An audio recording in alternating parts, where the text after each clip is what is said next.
आपका मेरे इस नए वीडियो में। जैसा कि दोस्तों आप सभी लोग जानते हैं, भगवान विष्णु को प्रसन्न करने के लिए सबसे महत्वपूर्ण कोई व्रत अगर माना जाता है तो वो एकादशी का व्रत है। एकादशी व्रत कई तरीके के होते हैं और साल में 24 एकादशी होते हैं। हर एकादशी का एक अलग अलग महत्व होता है। सनातन धर्म में प्रत्येक एकादशी का अत्यंत महत्व है। एकादशी व्रत को भगवान विष्णु की आराधना के लिए सर्वश्रेष्ठ माना गया है। ऐसा विश्वास है कि एकादशी के दिन व्रत करने से व्यक्ति को अनगिनत पुण्य की प्राप्ति होती है और पाप कट जाते हैं, इसलिए इसे पापों का नाश करने वाला व्रत कहा गया है। साल में 24 एकादशियाँ आती हैं और प्रत्येक का अलग अलग नाम, कथा तथा महत्व है। भाद्रपद माह के शुक्ल पक्ष की एकादशी को इंदिरा एकादशी कहा जाता है। तो चलिए शुरू करते हैं हम अपनी आज की कथा। भाद्रपद शुक्ल एकादशी को इंदिरा एकादशी इसलिए कहा जाता है क्योंकि इस व्रत से स्वर्ग के इंद्र को भी मोक्ष का लाभ हुआ था। इसके पालन से व्यक्ति पापों से मुक्त होकर पुण्य लोक और अत्यंत मोक्ष प्राप्त करता है। प्राचीन समय में महेशमती नगरी में एक महान और धर्मपरायण राजा राज्य करते थे, जिनका नाम था इंद्रसेन। वे अत्यंत पराक्रमी, सत्यवादी और विष्णु भक्त थे। उनके राज्य में प्रजा सुखी रहती थी। एक दिन जब राजा अपने दरबार में बैठे थे, तभी आकाश मार्ग से देवर्षि नारद पधारे। राजा ने हाथ जोड़कर उनका स्वागत किया और पूछा, हे देवर्षि, आपके आने का कारण क्या है? कृपया मुझे स्पष्ट रूप से बताइए। नारद जी ने कहा, हे राजन, मैं अभी स्वर्गलोक से आया हूँ। वहाँ मैंने इंद्रदेवों के राजा से भेंट की। इंद्र ने मुझे आपके लिए एक संदेश दिया है। उन्होंने बताया कि आपके पिता यमलोक में रह रहे हैं। वे पिछले जन्म में कुछ कारणों से पापों में बंध गए हैं और अभी तक उन्हें मुक्ति नहीं मिली है। वे चाहते हैं कि आप उन्हें पाप बंधन से मुक्त कराएं, इसलिए मैं आपके पास आया हूँ। राजा यह सुनकर दुखी हुए और बोले, हे देवर्षि, कृपया मुझे कोई ऐसा उपाय बताइए जिससे मैं अपने पिताश्री को मुक्ति दिला सकूं।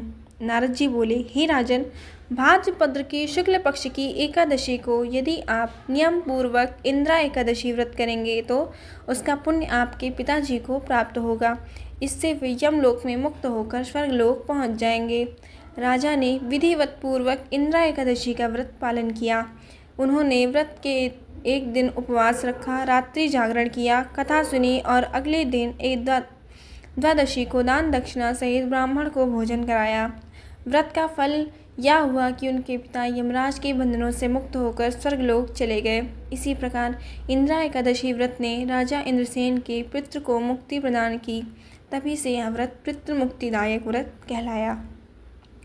व्रत के कुछ नियम होते हैं, जैसे कि व्रत के एक दिन पूर्व यानी दशमी तिथि को सात्विक आहार करना चाहिए। रात को ब्रह्मचर्य का पालन करना आवश्यक है। प्रातःकाल स्नान करके भगवान विष्णु की मूर्ति या चित्र के सामने संकल्प लें, मैं भगवान विष्णु को प्रसन्न करने से समस्त पापों से मुक्ति पाने के लिए इंदिरा एकादशी व्रत कर रहा हूँ।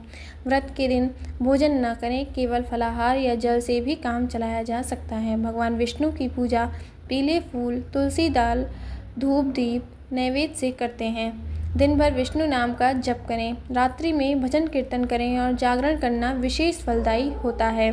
द्वादशी के दिन ब्राह्मणों को भोजन कराकर दान दक्षिणा दें, फिर स्वयं भोजन करें। पितृ मुक्तिदायक, इस व्रत से पितरों को स्वर्गलोक की प्राप्ति होती है। पापनाशक, जो भी पाप जन्मों से व्यक्ति पर चढ़े हों वे इस व्रत में नष्ट हो जाते हैं। सुख समृद्धि देने वाला, घर में शांति, धन, ऐश्वर्य की वृद्धि होती है। मोक्ष प्रदान करने वाला, अत्यंत समय में व्रतधारी को विष्णु लोक प्राप्त होता है। चूँकि स्वयं नारद जी ने यह व्रत राजा को बताया, इसलिए इसका महत्व और भी अधिक बढ़ जाता है। शास्त्रों में कहा गया है कि इस व्रत के प्रभाव से मनुष्य न केवल अपने लिए पुण्य संचित करता है, बल्कि अपने पूर्वजों का भी उद्धार कर देता है। स्कंद पुराण और पद्म पुराण में भी इंदिरा एकादशी का महत्व वर्णित है। अक्सर यह एकादशी पितृपक्ष में आती है। इस समय पितरों के श्राद्ध के लिए किए जाते हैं। इस दौरान इंदिरा एकादशी व्रत किया जाए तो पितरों की विशेष तृप्ति मिलती है। ऐसा माना जाता है कि श्रद्धा और एकादशी का संयोग होने पर पितृ संतुष्ट होकर वंशजों को आशीर्वाद देते हैं। यह व्रत मन को शुद्ध करता है और आत्मा को पाप मुक्त करता है। व्रत करने वाले व्यक्ति को जीवन में वैराग्य और भक्ति की भावना का प्रबल होती है। यह व्रत व्यक्ति को असंयम और अनुशासन सिखाता है।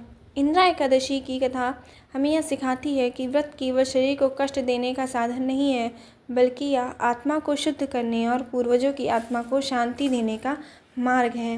राजा इंद्रसेन ने इस व्रत को करके न केवल अपने पितृ का उद्धार किया, बल्कि स्वयं भी पुण्य के भागी बने। इसलिए प्रत्येक श्रद्धालु को इंदिरा एकादशी के दिन भगवान विष्णु की पूजा, उपवास और दान करना चाहिए। आशा करती हूँ मित्रों, आपको मेरी यह कथा ज़रूर पसंद आई होगी। अगर आपको मेरी कथा पसंद आई हो तो कृपया एक लाइक और सब्सक्राइब का बटन दबाना ना भूलें, ताकि मैं आपको ऐसे और नए नए वीडियो बनाती रहूं और आप लोग अपना प्यार ऐसे ही बनाए रखें। तब तक के लिए राधे राधे।